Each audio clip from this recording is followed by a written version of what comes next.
So actually this aspect of the Buddha's teaching, which is really to deconstruct the very notion of the self. The selflessness, it seems that some people are kind of a bit wary about selflessness because it's already, you think that, we have the low self-esteem. So, what is this selflessness about? For the low self-esteemed people, selflessness teaching is the best. Because then you don't even have to have low self-esteem.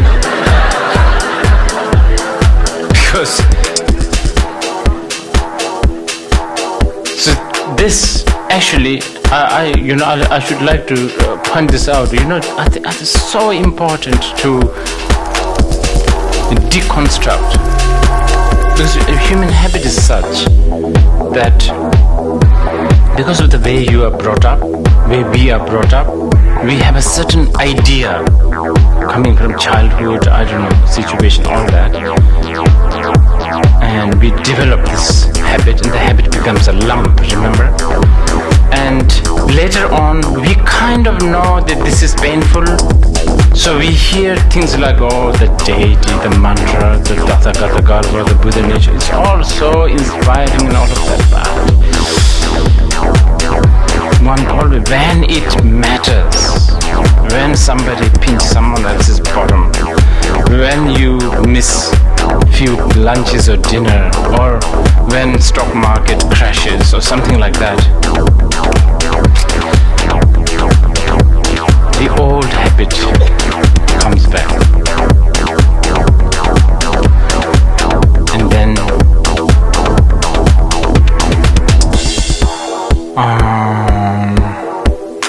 it becomes like this old habit of self-loathing, old habit of self-clinging, which is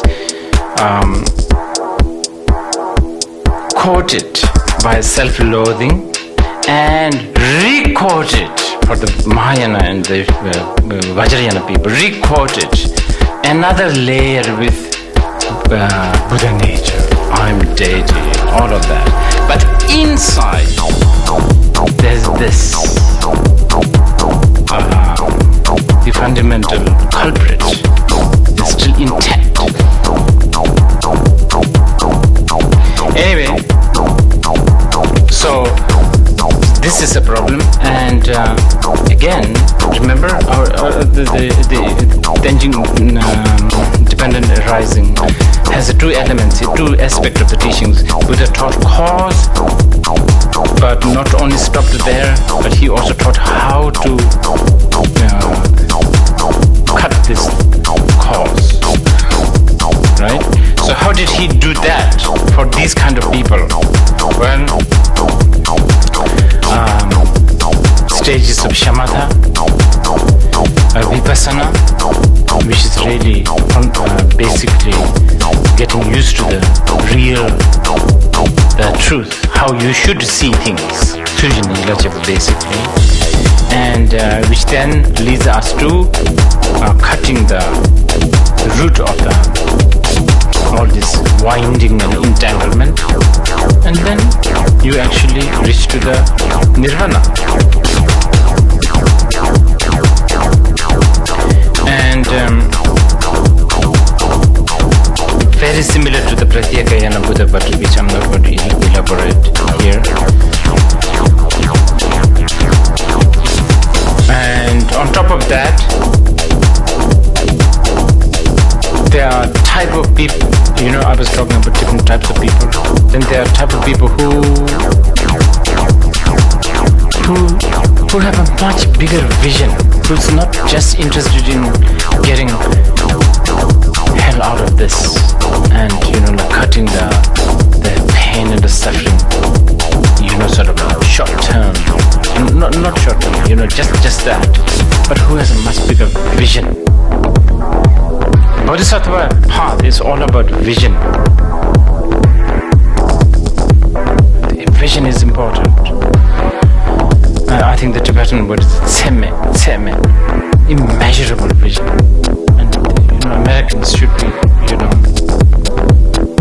So I always really tell this to Tibetans, that American forefathers, whoever planned New York City, for instance, they must have been afraid to vision, actually. Like keeping acres and acres of land for Central Park. Those days, 80 years, how many years ago? 100 years, probably. I'm sure there's not this much car. And they already had that vision. So vision, the Bodhisattva's vision. So the Bodhisattva's vision, in a nutshell, a Bodhisattva never want to finish job. I mean,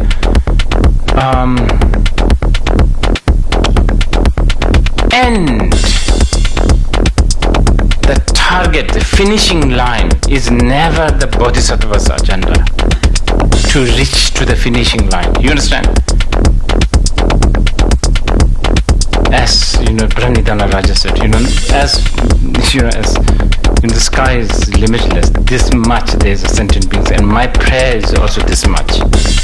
And great Bodhisattvas like Sai Nimbo, Chirapun, Sai Nimbo, Shidigarva, he actually prayed that he will never be enlightened.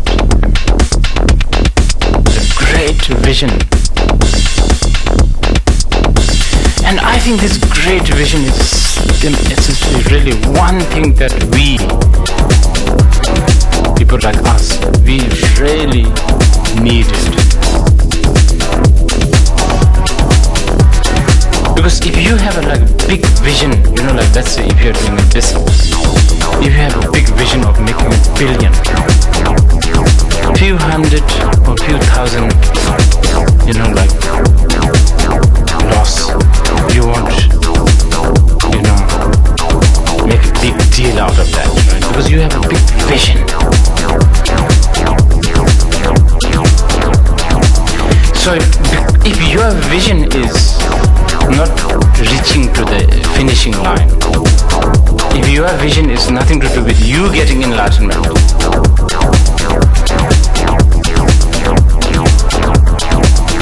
then it immediately releases you from all kinds of ridiculous problems. So I think that anyway, there are type of people who have a big vision, really big vision, very sort of nicely nosy people. Nosy? What do you call it? Nosy, really. Very, so beautifully nosy people. They are. And who also knows how to be nosy though.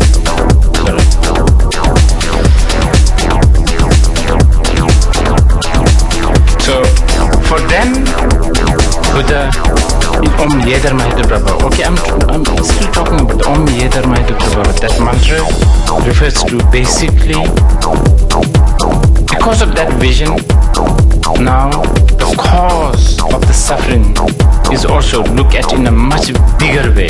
Cause of the suffering is not just the clinging to the person, the self, the me, but it is actually clinging to everything.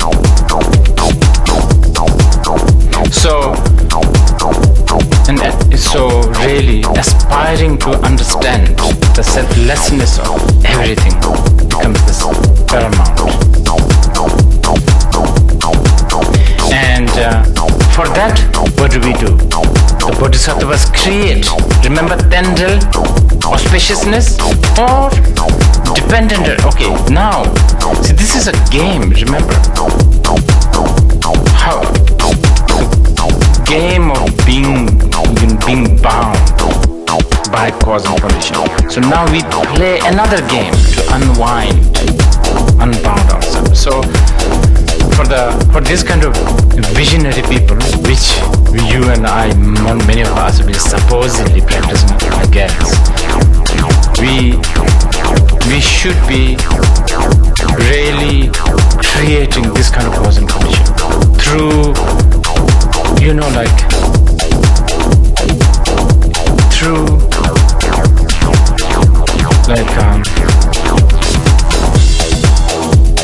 through trying to manipulate the situation.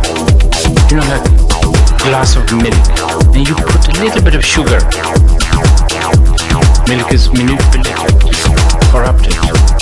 This becomes sweetened milk. Like this, the Bodhisattvas, we try to, every time we manage to, we have time, every time when we can remember, we try to put in love and compassion, the sugar, in every situation, to really confuse the usual game of cause and condition. We have to confuse it. And there's so many great strategies actually, the Bodhisattva path. There's even, I was talking about bribing the confusion. We can even let them, we can even send spies. We can let the ego think that they have won by, I don't know, give them a little bit of a time, so to speak. It's an incredible path. It's just an incredible path. But always it ends with dismantling